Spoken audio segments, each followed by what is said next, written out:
मंच पर बुलाना चाहूंगी मंत्री जी को, केंद्रीय वित्त राज्य मंत्री पंकज चौधरी जी, आप मंच पर आए।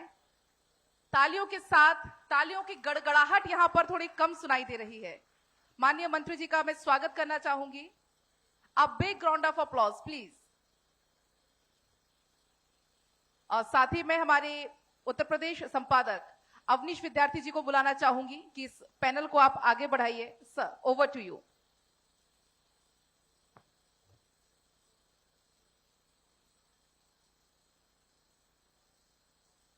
और चलिए, सबसे पहले फेलिसिटेट हम यहां पर करेंगे।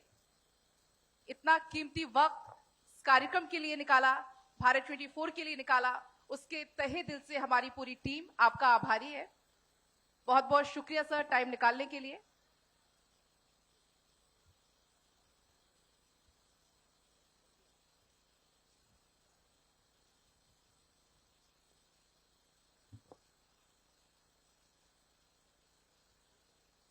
तो पूर्वांचल की बात आपके अपने चैनल भारत 24 के साथ इस खास पेशकश में तमाम सवालों का जवाब हम लेने की कोशिश यहां पर करें और अगला पैनल आगे बढ़ाएंगे यूपी संपादक हमारे Avneesh Vidyarthi ji. Over to you sir. धन्यवाद पलक। भारत 24 महाराजगंज में पूर्वांचल की बात कार्यक्रम में आप सभी का एक बार फिर से स्वागत करता हूं मैं। और इस कार्यक्रम की शुरुआत हम करें इससे पहले, और पंकज चौधरी जी हमारे साथ, केंद्रीय वित्त राज्य मंत्री, लगातार बहुत लंबे समय से महाराजगंज में सांसद के रूप में उनको हम लोगों ने कार्य करते हुए लगातार संसद में महाराजगंज की जनता की आवाज उठाते हुए देखा। एक लंबा सिलसिला हो गया। इनफैक्ट महाराजगंज के बाहर के लोगों की भी अब आदत हो गई है कि महाराजगंज का एमपी कौन है, तो सामान्य ज्ञान में लोग इस बात को जानते हैं कि पंकज चौधरी तो होंगे ही वहां के सांसद। तो ये एक परंपरा सी बन गई है यहाँ पर। इस साक्षात्कार को मैं शुरू करूं इससे पहले मैं चाहूंगा कि हम भारत 24 सर, आपकी आज्ञा से भारत 24 हमने 15 अगस्त 2022 को लॉन्च किया है और एक ऐसा national news channel, Hindi news channel जो देश के सभी राज्यों की खबर प्रतिदिन दिखाता है। शायद ही ऐसा कोई राज्य होगा। और समूचे देश में करीब 4000 से ज्यादा हमारे संवाददाता है। मैं चाहूंगा कि एक फिल्म जो है, जो हमने बनाई है चंद सेकंड की, वो फिल्म एक बार दिखा दी जाए। जेसी शो की जो रिकॉर्डिंग है वो एक बार एवी जो है उसको इसके बाद चला दिया जाए। HMOs and online platforms, and has quickly gained more than 100 advertisers within 100 days of its launch. Bharat 24 is touching new milestones every day. Jahan tak Bharat, wahan tak Bharat 24. Jagdish Chandra, visionary, a media icon, the turnaround man. 10 साल आपने इतना बुरा देखा, इतना बुरा देखा, अच्छा देखने की हिम्मत आप भी नहीं करते। आपका रिमोट कंट्रोल पीएमओ के पास है। सरकार पर किसी प्रकार का कोई हस्तक्षेप नहीं।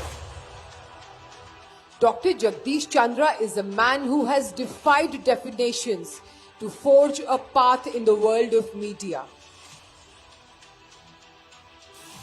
As CEO of ETV News Network and then ED and CEO of Z Regional Channels, followed by CMD of First India News, or in print media as CEO and Editor-in-Chief of First India, a leading English daily newspaper, or the world of fashion and entertainment.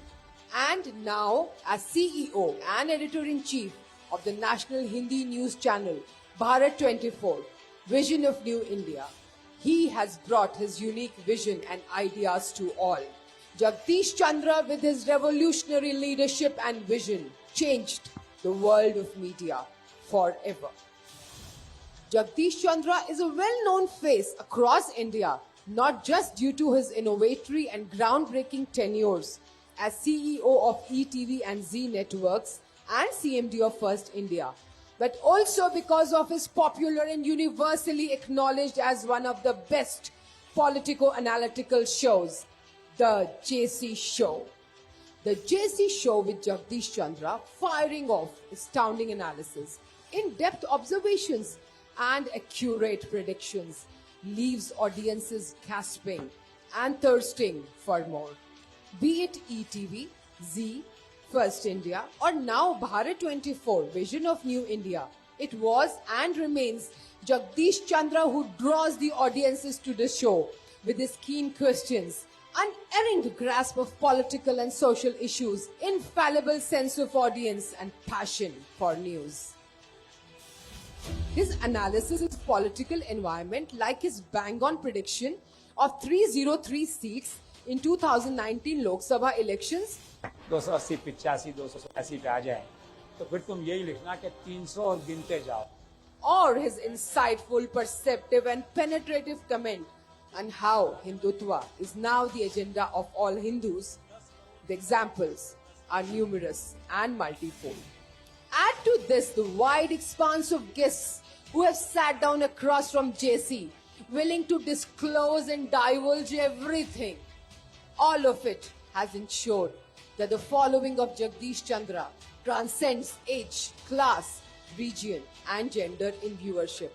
The JC show trends across social media platforms, notching up digital viewership. From the highest echelons of political corridors to the Bollywood heartthrobs and the millions of viewers, everyone has succumbed to the magic of Jagdish Chandra. Yes, the JC show telecast on Bharat 24, Vision of New India, and First India News remains one of the most awaited and talked about shows on television. पूरे देश में इस channel के 1000 संवाददाता होंगे जो एक report. Bharat 24 boasts of strong network of reporters and bureaus across India and is here to disrupt and lead the news environment with the most trusted names in broadcast journalism. First to introduce augmented reality-enabled news studio, backed by new age broadcast technology. The channel is presented across all major DTH, MOs and online platforms and has quickly gained more than 100 advertisers within 100 days of its launch. Bharat 24 is touching new milestones every day. Jahan tak Bharat, wahan tak Bharat 24. जी हाँ, बिल्कुल. जहां तक भारत वहां तक भारत 24 और इसी vision के साथ the vision of India Bharat 24 एक बार फिर आपके साथ महाराजगंज से हम पूर्वांचल की बात कार्यक्रम शुरू कर रहे हैं और हमारे साथ पंकज चौधरी जी महाराजगंज के सांसद और केंद्रीय वित्त राज्य मंत्री वो मौजूद हैं. एक बार फिर से तालियों के साथ हम उनका स्वागत यहाँ पर करेंगे इस कार्यक्रम में. पंकज चौधरी जी एक ऐसे राजनीतिक शख्सियत हैं इस इलाके के जो लगातार जन सेवा के कार्यों में जुड़े रहे, लगातार कार्यकर्ता के रूप में, पार्टी के बेहतर दायित्वों में, सांसद के रूप में लगातार, और फिर अब केंद्रीय मंत्री के तौर पर बीजेपी ने इनको भूमिका दी है केंद्रीय मंत्रिमंडल में. एक बार फिर अब लोकसभा के चुनाव 2024 के बेहद नजदीक है और उससे पहले हम उनकी कॉन्स्टिट्यूएंसी महाराजगंज में इस कार्यक्रम को आयोजित कर रहे हैं. सर, आपका स्वागत है एक बार फिर से. धन्यवाद. ये जिस तरीके से अगर महाराजगंज को हम लोग देख रहे हैं, मैं तो कई सालों बाद महाराजगंज आया हूं. जो बात अभी इससे पहले भी आपके कई सारे जनप्रतिनिधि हम लोग के साथ थे, उनके साथ भी चर्चा में चल रही थी. बड़ा कहते हैं बड़ा बदलाव हो गया है. 200 किलोमीटर की NH यहाँ आ चुकी है, स्टेट हाईवेज बहुत सारे बन गए, फ्लाईओवर्स बन गए. वो जो परतावल होते हुए मैं अभी ज्ञानेंद्र जी को बता रहा था, रास्ता बड़ा उबड़ खाबड़ रास्ता, घंटों लग जाया करते थे इन इलाकों में आने में. तो अब वो बहुत कुछ बदल गया है. कैसे बदला, क्या कुछ बदलाव आया महाराज? देखिए, कहीं ना कहीं 91 से हम लोग सांसद यहाँ पर हैं और विपक्ष के सांसद के रूप में हम लोग यहाँ काम करते थे. 2014 में जब यशस्वी प्रधानमंत्री नरेंद्र मोदी जी देश के प्रधानमंत्री बने और 2017 में कह लीजिए कि उत्तर प्रदेश में योगी जी की सरकार उत्तर प्रदेश में बनी और सरकार की जो सोच है कि हमको सबका साथ सबका विकास के आधार पर समाज के सभी वर्गों का कल्याण करना है और जो हमारा पिछड़ा क्षेत्र रह गया है, अधूरा है. प्रधानमंत्री जी ने उस समय कहा था कि भारत के पैरामीटर्स पे अभी हमारा पूर्वी भारत, नॉर्थ ईस्ट का कह लीजिए भारत की, वो हमारा थोड़ा पिछड़ा हुआ है. और प्रयास हम लोग पहले भी करते थे, लेकिन सरकारों की योजनाएं नहीं होती थी, चाहे वो सड़क बनाने का, चाहे बिजली लगाने का. उस कारण से हम लोग को सफलता प्राप्त नहीं होती थी. लेकिन 2014 का लोकसभा जीतने के बाद हमारी जनपद की जितनी भी सड़कें हैं, अगर आप देखें, क्योंकि सरकार की योजना था, मुझे ध्यान है कि गोरखपुर बाईपास कौड़िया का उद्घाटन शिलान्यास का कार्यक्रम था, गडकरी जी आए थे और मैं भी वहां पर आमंत्रित था। मैं गया था तो मैं अपने जिले की सब मांग रखने लगा कि साहब मेरी ये सड़क, मेरी ये सड़क, मेरी ये सड़क। तो उन्होंने कहा कि तुम्हारे यहाँ कोई सड़क ही नहीं है क्या? हम के साहब हमारे वहाँ केवल गोरखपुर सोनौली के अलावा कोई भी शुद्ध सड़क जिले में हमारे नहीं है। तो उन्होंने उस समय ही मुझे वचन दिया था कि पंकज जी आप पैसे की चिंता मत करना, आप कागज का कार्रवाई पूरा कराकर मेरे तक ले आओ और मैं सभी सड़कों को दूंगा। और मुझे हर्ष के साथ बताने में प्रसन्नता हो रही है कि आज जनपद में चाहे जितनी भी मुख्य सड़कें हैं वो सभी सड़कें 7 मीटर और 10 मीटर से सुसज्जित हो चुकी हैं। यहां तक कि हमारे जनपद में इस समय 5 नेशनल हाईवे हैं। 2014 के पहले मात्र 1 नेशनल हाईवे था और आज हमारे जनपद में 5 नेशनल हाईवे हैं। और अगर कहें तो पूर्वी उत्तर प्रदेश में लेंथ वाइज अगर आप देखेंगे तो 208 किलोमीटर का लेंथ नेशनल हाईवे का हमारे जनपद में है, जो पूर्वांचल में सर्वाधिक नंबर आपका महाराजगंज में आता है। पहले एक समय अमेठी रायबरेली वाले दावा करते थे बड़ा नेशनल हाईवे का इंफ्रास्ट्रक्चर उन जिलों में ज्यादा है, तो अब आप भी कह रहे हैं कि उनसे भी ज्यादा महाराजगंज में हो गया। आप तो बहुत दिन बाद आए हैं, आपको खुद बदला बदला महाराजगंज नजर आ रहा होगा। और ये मैं जो आंकड़ा दे रहा हूं निश्चित तौर से आप इसको करवा भी सकते हैं, और ये मैं नेशनल हाईवे के जो इंजीनियर्स हैं उनसे आंकड़ा लेकर आपको दे रहा हूं कि 5 नेशनल हाईवे 208 किलोमीटर, और उसके बाद स्टेट हाईवे, सीआरएफ की सड़कें, इन सब से कहीं ना कहीं आज महाराजगंज में कोई भी मुख्य सड़क बाकी नहीं है जो 7 मीटर 10 मीटर टॉप से ना बन गया हो और आदमी 2 घंटे 2.5 घंटे में पूरे जिले का चक्कर लगाकर मुख्यालय आ सकता है। पर एक दौर था इस इलाके को में आप सांसद के रूप में जरूर चुनाव जीतते रहे, लेकिन विधानसभा में लगातार विपक्ष के विधायकों को भी बड़ी संख्या में यहाँ की जनता ने चुन करके भेजा। तो आप ये कह रहे हैं मायावती की सरकार हो या अखिलेश यादव की सरकार हो, इनकी सरकार में इंफ्रास्ट्रक्चर को लेकर के काम नहीं हुए? क्योंकि अखिलेश यादव जब अपनी सड़कों का काम गिनाते हैं तो गोरखपुर से महाराजगंज वाली सड़क को कहते हैं कि ये सड़क मैंने बजट दिया था, मैंने बनवाया था। हाँ, अखिलेश जी ने बजट दिया था जब 2022 का चुनाव हो रहा था, उसके पहले कुछ हजार रुपए में टोकन मनी उन्होंने दिया था। तो अब शिलान्यास तो अगर बजट वो दिए थे तो कहेंगे कि हमारी है, लेकिन सारा का सारा पैसा जब भारतीय जनता पार्टी सरकार आई, योगी जी यशस्वी प्रदेश के मुख्यमंत्री बने, और उस समय जो कार्य टेंडर हुए थे या प्रस्तावित थे उन सब को बिना किसी भेदभाव के उन्होंने पूरा कराया, ताकि हमको लगता है कि महाराजगंज गोरखपुर पे कुछ लाख या 10 लाख रुपए टोकन मनी उस पे था। तो अब अखिलेश जी कह सकते हैं उनका बनवाया हुआ सड़क है। ये जो कॉरिडोर आप बना रहे हैं भारत नेपाल सीमा पर, ये कहा जा रहा है कि गेम चेंजर होगा पूर्वांचल के लिए, व्यापार की गति जो है वो 100 गुना बढ़ जाएगी, कह रहे हैं लोग। देखिए, आईसीपी का अभी माननीय प्रधानमंत्री जी और माननीय नेपाल के प्रधानमंत्री जी दोनों लोगों ने परसों ही उसका शिलान्यास किया है। उस कार्यक्रम में हम लोग भी सम्मिलित हुए थे और बहुत दिन से वो बाधित प्रोजेक्ट था, जमीन एक्वायर नहीं हो पा रहा था, लेकिन हम सब लोगों ने मिलकर, हमारे अधिकारियों ने भी, हमारे विधायक, हम सब लोग मिलकर के जमीन को कराया। और आईसीपी बनने के बाद आप निश्चित तौर से एक अंतर्राष्ट्रीय बॉर्डर पे जब हमारे विदेशी टूरिस्ट आते थे या जाते थे तो कहीं ना कहीं उनको बहुत दिक्कतों का सामना करना पड़ता था। हमारे वहां जो व्यापार होता था, सोनौली से लेकर कोलही तक की लाइन लगती थी, 2-2 दिन 3-3 दिन टरके खड़ी रहती थी। लेकिन आज आईसीपी बनने के बाद एक अच्छी सुनिश्चित व्यवस्था होगी। जो स्मगलिंग की समस्या होती है या हथियारों की समस्या होती है, इंटीग्रेटेड चेक पोस्ट होने के नाते पूरी की पूरी गाड़ी स्कैन होगी। जो हमारे यात्री आएंगे उनको बैठने की व्यवस्था होगी। एक ही कैंपस में हमारा एसएसबी, इमिग्रेशन, कस्टम सारा कुछ वहीं पर होगा।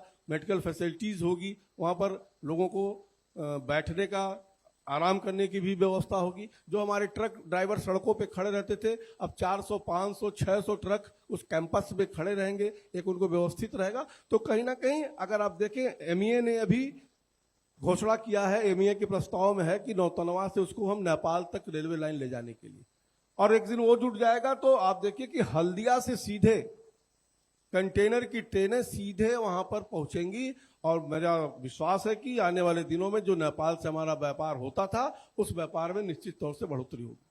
एक चैलेंज होता है हमेशा सीमावर्ती जिलों में, कहते हैं कि सीमावर्ती जिलों में धर्मांतरण एक बड़ी समस्या है, जो हम लगातार अलग अलग मामलों से देख रहे हैं। केरला स्टोरी या लव जिहाद जैसे प्रकरण बार बार सामने आ रहे हैं।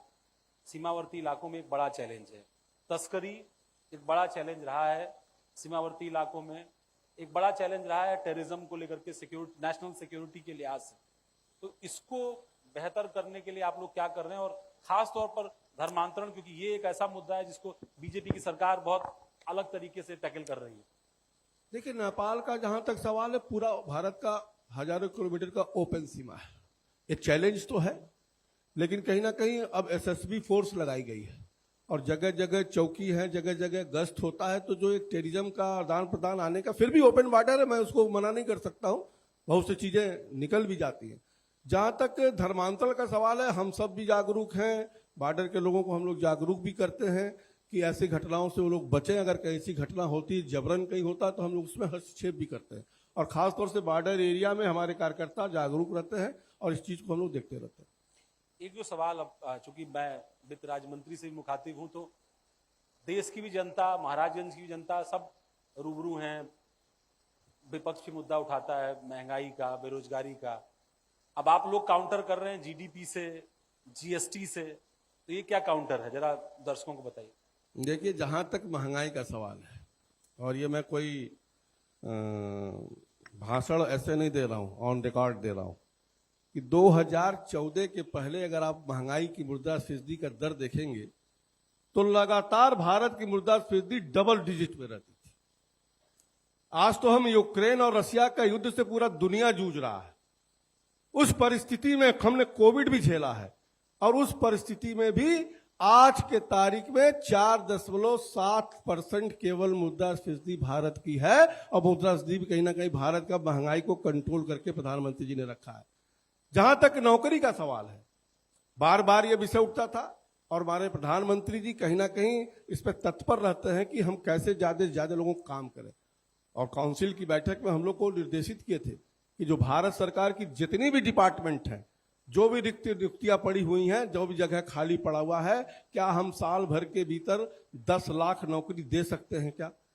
और सभी डिपार्टमेंट लगकर भारत सरकार के, चाहे रेल हो, चाहे वित्त विभाग हो, चाहे रक्षा विभाग हो, सभी विभाग लग करके जितनी भी नियुक्तियां किन्हीं कारण से पेंडिंग पड़ी थी, उन सभी नियुक्तियों में से अभी पिछले महीने में गया था त्रिची रोजगार मेले में, और अब तक 7 लाख से ज्यादा नियुक्ति पत्र दे चुके हैं। और जो लक्ष्य है कि दिसंबर तक 10 लाख तक हम नियुक्ति पत्र देंगे। लेकिन सवाल यहीं पर है कि सबको नौकरी नहीं दी जा सकती, पर ये जो सबको नौकरी नहीं दी जा सकती है, लेकिन स्वरोजगार सबको दिया जा सकता है। और हमारी सरकार का विभिन्न योजनाओं के तहत, चाहे मुद्रा लोन हो, स्वनिधि हो, ऐसे तब स्टार्टअप हो, इन सब योजनाओं के तहत कहीं ना कहीं स्किल करके लोगों को, ट्रेंड करके लोगों को, उनको लोन दे करके तमाम प्रकार के रोजगार सृजित कराने का प्रयास हमारी सरकार कर रही है। वहीं उत्तर प्रदेश में भी अगर आप देखें तो उत्तर प्रदेश की भी सरकार ने अब तक 5.5 लाख नौकरी बिना किसी भेदभाव के, बिना किसी सिफारिश के, ट्रांसपेरेंसी रूप से देने का काम किया है। जब कोविड का दौर आया और आप लोगों के इकोनॉमिक मैनेजमेंट पर सवाल उठ रहे थे उस वक्त, और तब आरबीआई के पूर्व गवर्नर ने एक बयान दिया था और कहा था कि बहुत ही बुरी स्थिति में भारत की अर्थव्यवस्था वर्तमान आर्थिक नीतियों के नाते जा रही है, और एक डेटा भी दिया था कि इस स्पेसिफिक डेटा के ऊपर जो है वो ग्रोथ रेट नहीं जाएगी। अब आज जब आपकी सरकार, आप लोग ये दावा कर रहे हैं कि ग्रोथ रेट तो उससे बहुत आगे गई है, अब उनको क्या जवाब आप देना चाहेंगे? देखिए, कोविड कहीं ना कहीं 100 सालों में पहली बार इतनी बड़ी त्रासदी भारत पे नहीं, पूरे दुनिया पे आई थी, और चिंताएं सबको भी थी। लेकिन मैं धन्यवाद दूंगा देश के अपने प्रधानमंत्री जी के नेतृत्व में और अपने वित्त मंत्री निर्मला सीतारमण जी के देख रेख में हम लोगों ने काम किया। और उस समय जो प्रथम प्रायोरिटी था कि हम पहले जनता को कैसे सुरक्षित करें, और आपने देखा होगा कि उस समय प्रधानमंत्री ने 20 लाख करोड़ का पैकेज जारी किया कि आम जनता को कहीं दिक्कत ना हो। अगर देखें तो उस समय देश के 80 करोड़ लोगों को कोई भूखा देश में ना सोने पावे, उसकी भी व्यवस्था हमारी सरकार ने की। एमएसएमई सेक्टर कहीं हमारी बैठने न पाए, उसको भी सहायता देने का काम किया। माताएं बहनें जो हमारे गांव में चूल्हा चलाती हैं, 20 लाख से ज्यादा माताओं बहनों के खाते में लगातार डीबीटी के माध्यम से पैसा जमा करने का काम किया। हमारे जो प्रवासी मजदूर थे, गांव में जाते थे, उनको भी सहायता देने का काम किया। और साथ ही साथ भारत की अर्थव्यवस्था की पटरी डिरेल ना हो, आपने देखा होगा लगातार 3 साल से इंफ्रास्ट्रक्चर पर विशेष फोकस है, क्योंकि इंफ्रास्ट्रक्चर से बहुत लाभ होता है। 5 लाख करोड़ हम लोगों ने पहली बार इंफ्रास्ट्रक्चर पर दिया, दूसरे बजट में हमने 7.5 लाख करोड़ किया, और इस बजट में 23-24 के बजट में अगर आप देखें तो 10 लाख का इंफ्रास्ट्रक्चर पे खर्च करने का हमारी सरकार ने घोषणा किया है। क्योंकि इंफ्रास्ट्रक्चर जब तक होगा नहीं, तब तक विदेशी निवेश आपके देश में नहीं आएगा। विदेशी निवेश नहीं आएगा तो लोगों को रोजगार नहीं मिलेगा, हमारा जीडीपी नहीं बढ़ेगा। लेकिन इन सारे संकटों के बाद, उसी में रसिया यूक्रेन के युद्ध के बाद भी जो पूरी महंगाई, पूरे पेट्रोल डीजल का पूरे दुनिया में मार पड़ा, फिर भी जो आईएमएफ ने तो तय किया था रेट कि भारत की जीडीपी ग्रोथ 5.4% रहने वाली है, और मुझे बताते हुए प्रसन्नता हो रही कि अंतिम क्वार्टर का भी रिजल्ट आया है, भारत की जीडीपी ग्रोथ 7.2% है। अगर दुनिया के लोगों से मिलाएंगे, अमेरिका का भी ग्रोथ रेट 2.2% है। पर लोग ये आरोप लगाते हैं मंत्री जी कि आप लोग जैसे ही जनता या आम लोग जब रिलैक्स होते हैं तो आप नोटबंदी कर देते हैं, जीएसटी कर देते हैं। इस बार फिर आपने 2000 की नोट बंद कर दी, उस पर प्रतिबंध लगा दिया। देखिए, इस पे विशेष तौर से आरबीआई का पूरी एक प्रेस नोट आपके पास आया है, और नोट बंद करना ना बंद करना आरबीआई का विषय है। लेकिन जो मुझे जानकारी मिली कि चूंकि उस समय 2000 का नोट आया था, जिस हर भारतीय रुपए का एज 4 से 5 साल होता है, और 4-5 साल उसको पूर्ण हो रहे थे, लेकिन मार्केट में चलन में 70% रुपए नहीं थे, और आरबीआई ने उसका लीगल टेंडर कैंसिल नहीं किया, रिप्लेस करने के लिए कहा। लीगल टेंडर हमने नहीं समाप्त किया है, और आरबीआई ने बोला कि अभी सितंबर के बाद भी वो जारी रहेगा, तो इसमें बंद करने का कोई सवाल ही नहीं है। करप्शन एक बड़ा मुद्दा था, और नोटबंदी को करप्शन से ही एक दौर में जोड़ा गया था, और कहा गया था, सरकार ने कहा था कि इससे बहुत हद तक ब्लैक करेंसी जो है उसको कंट्रोल करने में सफलता मिलेगी, फेक करेंसी को कंट्रोल करने में बहुत सफलता मिले। बॉर्डरिंग डिस्ट्रिक्ट्स में तो बड़ी फेक करेंसी की समस्या होती है। करप्शन को लेकर के चूंकि आपके ही दायित्व में आता है ईडी, इनकम टैक्स, इन एजेंसियों की कार्रवाई पर जब ये कार्रवाई होती है तो विपक्ष कहता है लगता है वहां चुनाव आने वाला है, इसलिए ईडी और सीबीआई और इनकम टैक्स सक्रिय हो गए। देखिए, ईडी, सीबीआई, आईटी ये भारतीय जनता पार्टी ने नहीं बनाया है, ये शुरू से अपना काम करते आ रहे हैं, और जिस लिए उनको रखा गया है। अगर पिछले 6 साल का आंकड़ा आप देखें तो 1,11,000 करोड़ की संपत्ति जब्त की गई है, 1,11,000 करोड़ की। और अगर पिछले 6 महीने में देखें तो 210 संपत्तियां जब्त की गई हैं, जो कि 10,000 करोड़ से ज्यादा है। तो जांच एजेंसियां अपनी काम करती हैं, बाकी जिसको आरोप लगाना है, और हमारी ईडी ने कलकत्ता में मारा था छापा, तो उस पर क्या कहना है? जो एक घर से 50 लाख नगद निकल रहा है, तो सरकारी एजेंसियां अपनी काम करती हैं, उसमें सरकार का कहीं कोई हस्तक्षेप नहीं होता है, और उसका रिजल्ट भी दिख रहा कि 1,11,000 करोड़ की संपत्ति ईडी ने जब्त किया है। ये कहीं ना कहीं काला मनी का ही देन था। एक जो प्रयास आप लोगों ने शुरू किया, खासतौर पर कोविड में प्रधानमंत्री ने अन्न योजना जो शुरू की, खाद्यान्न मुफ्त में मिलने लगा आम लोगों को, और कहा जा रहा है कि ये योजना उत्तर प्रदेश के चुनाव में 2022 में आप लोगों को दोबारा सत्ता में लाने के लिए एक बहुत महत्वपूर्ण कारक बनी, ऐसा विश्लेषक कहते हैं। और लेकिन साथ साथ आपने विपक्ष को ये रास्ता दिखा दिया कि जहां आपकी सरकारें हैं वहां वो जनता के सामने ये लुभावने वादे लेकर के जा रहे हैं। पंजाब में आपने देखा आम आदमी पार्टी, कर्नाटक में या हिमाचल प्रदेश में आपने देखा कांग्रेस पार्टी, उनकी चुनावी सफलता के पीछे उनका वो मैनिफेस्टो माना जा रहा है, जिनमें तमाम फ्री चीजों के बारे में जनता को जो है कहा गया है कि हम जब सत्ता में आएंगे तो आपको ये चीजें लौटाएंगे। आप वित्त मंत्री के तौर पर कैसे देखते हैं इस तरह के मैनिफेस्टो को? देखिए, पहले तो देखना चाहिए कि कौन सी योजना कब आई। अन्न योजना कब आया? जब पूरा देश लॉकडाउन से जूझ रहा था, जब एक एक व्यक्ति जो रोज कमाकर अपने परिवार का पेट पालने वाला है वो घर पर बैठा था। जो उसकी पूंजी थी रेहड़ी वाले, पटरी वाले की, उसकी पूंजी भी वो कहीं ना कहीं अपने बाल बच्चों के पालन में चला गया था। उस समय देश के प्रधानमंत्री जी की जिम्मेदारी थी कि हमारा देश का एक एक व्यक्ति कोई भूखा ना सोने पाए, और उस समय प्रधानमंत्री जी ने अन्न योजना लागू किया था। जहां तक मकान का सवाल है, मैं मानता हूं कि भारत का सरकार होने के नाते भारत में जो नागरिक जन्म लेता है उसकी रिस्पॉन्सिबिलिटी की मिनिमम रिक्वायरमेंट सरकार को पूरा करना चाहिए, क्योंकि प्रधानमंत्री जी कहते हैं कि जो सक्षम है उसमें सरकार का बहुत इंटरफेरेंस नहीं होना चाहिए, और जो गरीब हैं उनसे सरकार को कभी दूर नहीं होना चाहिए। और उस समय अगर आप देखें, अगर हम मकान दे रहे हैं किसी को, जो कि एक मिनिमम रिक्वायरमेंट है कि हर गरीब के आदमी कम से कम एक मकान होना चाहिए, और मकान योजना मेरी पहली बार नहीं चलाई गई है, इसके पहले भी तमाम मकान योजनाएं चलते रहे, तमाम हम नाम नहीं लेना चाहते हैं, बहुत योजना चलाई गई थी, लेकिन आधा अधूरा था।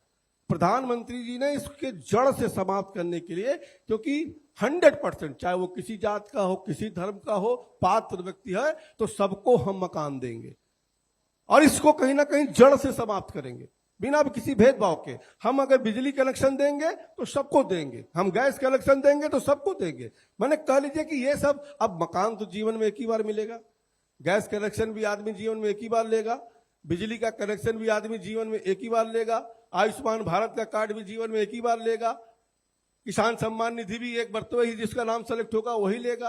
तो कहीं ना कहीं आप देखें कि जो अन्य दल कर रहे हैं, हम जो आम जनता की आवश्यकता है, जो 70 साल से इस देश में पूर्ण नहीं हो पाया था, दुर्भाग्य था इस देश का कि 70 साल में सभी गांवों तक बिजली नहीं पहुंच पाई थी।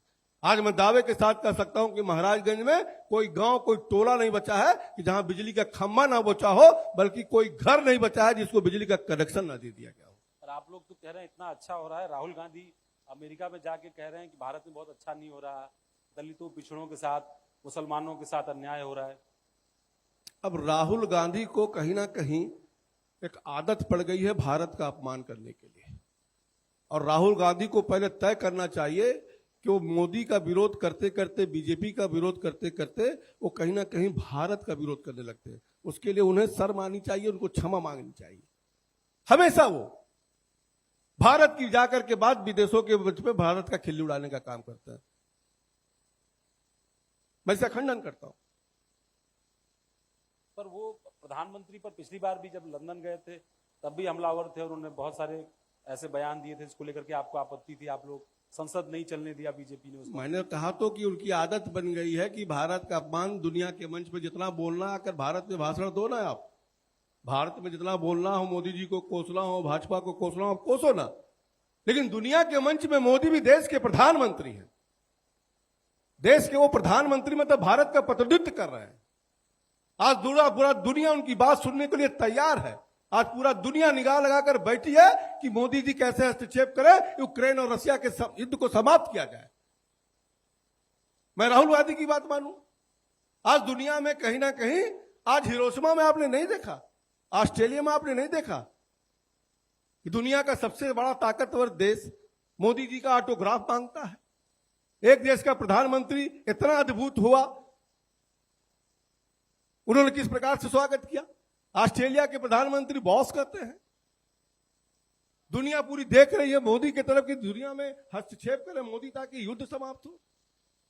तो ये उनके कहने से नहीं हो जाएगा, पूरा दुनिया, पूरा देश देख रही है। आप कह रहे हैं भारत में आकर के बोलिए मोदी के खिलाफ, बीजेपी के खिलाफ, सरकार के खिलाफ, और वो कह रहे हैं मुझे तो संसद में नहीं बोलने दिया, और जब मैंने बोला तो मुझे मैक्सिमम पनिशमेंट दिला के संसद से बाहर कर दिया। आप जरा संसद का रिकॉर्ड निकलवा कर देख लीजिए, राहुल जी कोई पहली बार एमपी थोड़ी हुए हैं। या पूरा रिकॉर्ड लिख लीजिए कि कितना बार वो बोले हैं, कितना उन्होंने उनकी हाजिरी रही है, इससे आपको पता चल जाएगा कि कौन बोल रहा, कौन नहीं बोलने दे रहा। कांग्रेस पार्टी एक और मुद्दे पर आपकी सरकार पर लगातार हमलावर है, और वो महिला सुरक्षा को लेकर के है। पहलवानों का मुद्दा काफी गर्म है, और आपके एक सांसद भी घेरे में हैं, उनको लगातार उनके बयान सुर्खियों में रह रहे हैं। ये कहा जा रहा है कि बीजेपी के नेताओं को सांप सूंघ गया, वो बोल ही नहीं रहे इस मुद्दे पर। देखिए, जो मामला अदालत ने तय कर दिया कि अदालत में ये लोग, पहलवान लोग भी गए थे कि इनको गिरफ्तार किया जाए। अदालत ने कहा कि पुलिस की कार्रवाई, इन्वेस्टिगेशन में जो निर्णय निकलेगा, और भारतीय जनता पार्टी कानून पे विश्वास करती है। जो भी जांच में रिपोर्ट आएगा, अगर दोषी होंगे तो दोष दिया जाएगा, मुक्त होंगे तो मुक्त होगा। इसमें भारतीय जनता पार्टी का अपना कहीं कोई रोल नहीं है। कल उड़ीसा में एक बहुत बड़ा रेल हादसा हुआ और बहुत सारे लोगों की जान गई है। हम एक दौर में जब बुलेट ट्रेन चलाने की बात कर रहे हैं, वंदे भारत एक्सप्रेस लगातार अलग अलग जगहों पर प्रधानमंत्री उनको हरी झंडी दिखा रहे हैं। इस दौर में रेलवे सुरक्षा भी एक बड़ा मुद्दा बना हुआ है, पहले से भी बना हुआ है, और इस तरह की घटनाएं जब होती हैं तो हमारा कंसर्न और बढ़ जाता है। निश्चित तौर से अभी उड़ीसा की जो घटना है उसके लिए मुझे बहुत खेद है, बहुत दुख है। मैं उन दुखी परिवारों को से अपने आप को संबद्ध करता हूं।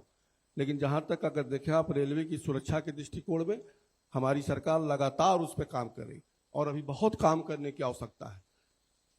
और अगर आप देखें तो दुर्घटना यह दुर्भाग्यपूर्ण होता है। दुर्घटना की जांच होगी तो क्यों हुआ, कैसे हुआ, तो उस पर और सुधार करने का हम लोग प्रयास करेंगे, हमारी सरकार करेगी। एक जो आपके क्षेत्र पर ही वापस लौटता हूं, एक सेक्टर जो जिसके बारे में मैं और आप भी चर्चा कर रहे थे कुछ देर पहले, कि आपका क्षेत्र का एक इलाका ऐसा है जहां पर जाने के लिए या तो आपको दूसरे जिले से होकर के जाना पड़ रहा था या नेपाल के रास्ते जाना पड़ रहा था।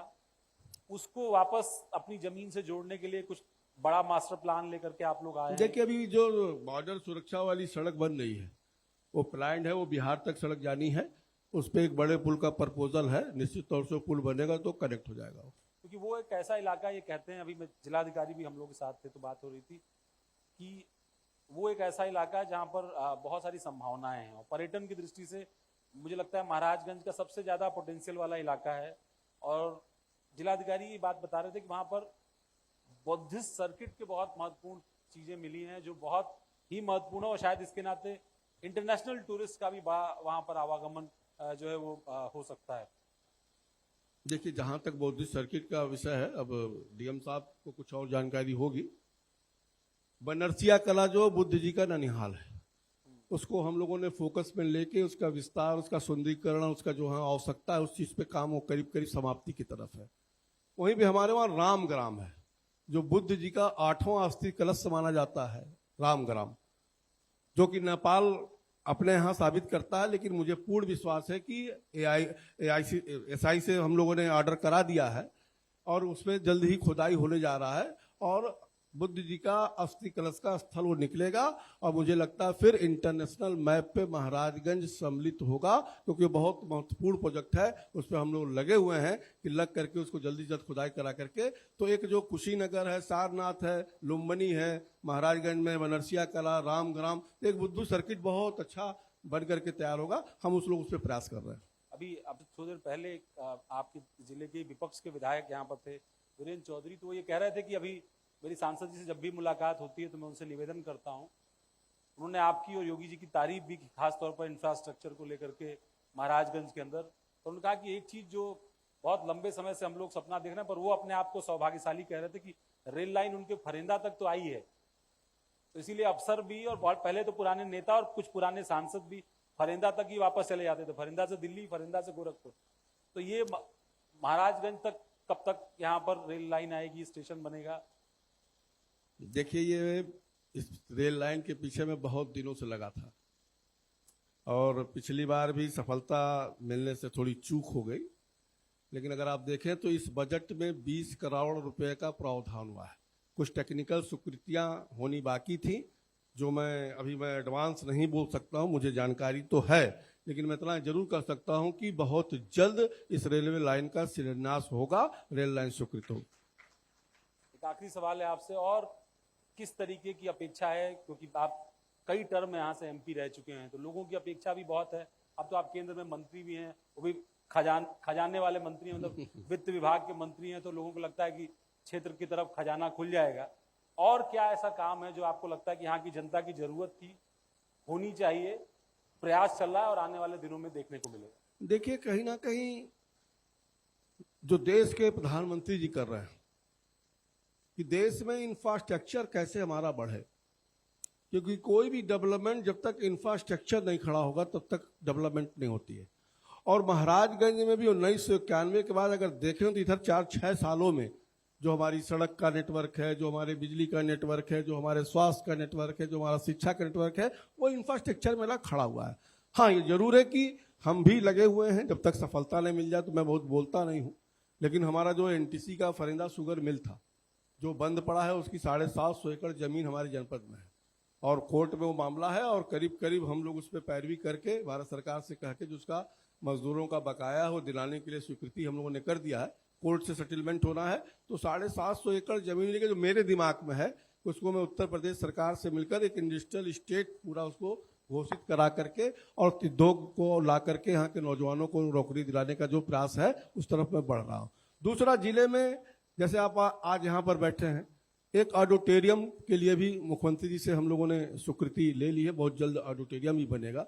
रेलवे लाइन का मैंने जिक्र पहले किया, तो कह लीजिए कि हम लोग लगातार प्रयास में हैं। कुछ प्राइवेट सेक्टर से भी एज ए मंत्री होने के नाते मैं भी अपने सोर्सेस के हिसाब से लोगों से बात कर रहा हूँ, लेकिन अभी बहुत सटीक सफलता मुझे नहीं मिली है। केंद्रीय विद्यालय भी, केंद्रीय विद्यालय स्वीकृत है, वो तो केंद्रीय विद्यालय है, पासपोर्ट ऑफिस है जो नहीं था यहाँ पे, हेड पोस्ट ऑफिस है, वो सारी चीजें यहाँ पर आई हैं। और जो भारत सरकार से संबंधित या प्रदेश से जो भी योजनाएं होंगी, हम सारे जनप्रतिनिधि मिलकर के निश्चित तौर से महाराजगंज में लाने का। एक और सवाल, राजनीतिक सवाल है। आप बीजेपी के खासतौर पर ओबीसी पॉलिटिक्स, अगर उसको क्योंकि समीकरणों की सियासत यूपी में खूब होती है, तो सबसे बड़े चेहरों में से एक हैं। और पिछली बार जब विधानसभा का चुनाव हुआ तब समाजवादी पार्टी गठबंधन ने ओबीसी की पॉलिटिक्स को लेकर के बड़ी बात की थी, खूब बात हुई थी, और शायद उनकी चुनावी सफलता में इस पॉलिटिक्स का योगदान रहा। बड़ी संख्या में, खासतौर पर कुर्मी समाज के बहुत बड़ी संख्या में उनके विधायक जीत करके भी आए हैं। ये जो ओबीसी पॉलिटिक्स की बार बार अखिलेश यादव बात करते हैं, एक बार फिर एक गठबंधन, एक सिस्टम, बार बार ओबीसी रिजर्वेशन, जातिगत जनगणना की बात कर करके एक बार फिर वो लोकसभा चुनाव से पहले माहौल बनाने की कोशिश कर रहे हैं। आप उनकी इस ओबीसी पॉलिटिक्स एजेंडा को किस तरह से देखते हैं? देखिए, वो ओबीसी पॉलिटिक्स पे राजनीति करते हैं, और जब सरकार बनता है तो किस ओबीसी का भला करते हैं, इसका जब आंकड़ा निकालेंगे तो आपको पता चलेगा। दूसरा, भारतीय जनता पार्टी सबका साथ सबका विकास के आधार पर राजनीति करती है, और अगर आप देखें ओबीसी समाज को अगर सम्मान देने का काम किया है तो भारतीय जनता पार्टी ने देने का काम किया है। आज अगर आप देखें कि भारत के कैबिनेट में 60% पिछड़ा, दलित और एसटी का मंत्री पहली बार भारत में बनाया गया है। बैकवर्ड कमीशन को अगर अधिकार देने का काम किया तो भारतीय जनता पार्टी ने किया। तो भारतीय जनता पार्टी जाति आधार पर राजनीति नहीं करती है, समाज के सभी वर्गों के कल्याण की बात करती है। और जहां तक पिछड़ों का सवाल है, हम लोग खुद भी पिछड़े हैं, और हम लोग को जो सम्मान है वो शायद किसी दल में हम लोग को नहीं मिल सकता है, ऐसा मैं दावे के साथ कर सकता हूं। 2024 में क्या होने जा रहा है, आपका आकलन, चूंकि आप राजनीति का बहुत पुराना अनुभव है आपका, उत्तर प्रदेश में खास तौर पर क्या होने जा रहा है? देखिए, मैं उत्तर प्रदेश में 2-4-6 जिले जाने का अवसर मिला है, और मैं आपसे भी निवेदन करूंगा कि मुझसे आंकड़ा ना लें आप। लोकसभा के चुनाव में गांव में जरा चले जाएं, और जो गरीब व्यक्ति है उससे आप जरा मोदी से कुछ, मोदी के खिलाफ बात करके जरा सा टटोले मन, आपको पता चल जाएगा कि उत्तर प्रदेश की जनता क्या करने वाली है। और असेसमेंट आपका क्या है? कितनी सीटें इस बार आएंगी? पिछली बार से ज्यादा आएंगी? पिछली बार से बहुत ज्यादा आएगी। मैं नंबर्स तो नहीं बता पा रहा हूं आपको, लेकिन पिछली बार से कह लीजिए कि उत्तर प्रदेश में 1-2 की बात मैं नहीं करता, नहीं तो 100% आएंगी। कहा जा रहा है कि अभी इससे पहले जो विधानसभा के चुनाव आने वो बहुत टफ हैं आपके लिए, राजस्थान, छत्तीसगढ़, मध्य प्रदेश, तेलंगाना। उसके बाद आप ये कह रहे हैं कि आप 80 के आसपास सीटें उत्तर प्रदेश। निश्चित तौर से मैं उत्तर प्रदेश की बात कर रहा हूँ। बाकी सभी जगहों पे चुनाव होंगे, जिलों में हार जीत लगा रहता है, अपने अपने इश्यूज होते हैं, अपने अपने मुद्दे होते हैं, लेकिन मुझे पूर्ण विश्वास है कि हम लोग राजस्थान भी जीतेंगे, मध्य प्रदेश भी जीतेंगे, छत्तीसगढ़ भी जीतेंगे। धन्यवाद आपका, आपने इतना वक्त निकाला हम लोगों के लिए, और खासतौर पर इस चर्चा में बेबाकी से अपनी राय रखी सभी मुद्दों पर, चाहे वो महिला सुरक्षा से जुड़ा हुआ मुद्दा हो, महंगाई का मुद्दा हो, अंतर्राष्ट्रीय मुद्दे हो, राजनीतिक मुद्दे हो, सभी पर। और आपका इस कार्यक्रम में आने के लिए विशेष आभार व्यक्त करता हूं मैं अपनी ओर से भारत 24 की। धन्यवाद।